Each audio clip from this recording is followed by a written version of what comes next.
Seiring dengan perkembangan zaman dan jumlah masyarakat Kota Palembang terus bertambah tiap tahunnya, maka kebutuhan air masyarakat juga bertambah.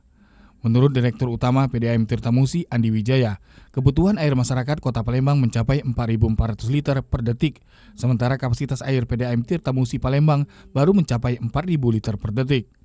Jadi ada kekurangan sekitar 400 liter lagi yang harus dipenuhi. Namun sejak tahun 1998, PDAM belum membangun lagi instalasi pengolahan air yang baru, sehingga kekurangan itu belum dapat ditutupi. Dampaknya distribusi air di daerah ujung perbatasan tidak maksimal dan hingga saat ini PDAM tidak bisa menambah pelanggan baru. PDAM sejak tahun 98 itu kita tidak pernah lagi membangun instalasi pengolahan air yang baru, intake yang baru, dan kita ketahui bersama bahwa Kota Palembang sangat berkembang dan pesat sehingga sekarang kita mengalami yang namanya neraca air yang negatif.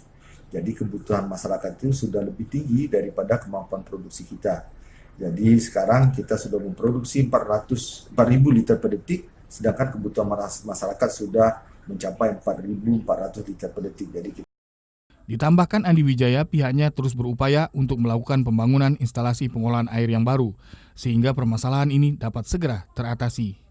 Tim Liputan TVRI Sumsel melaporkan.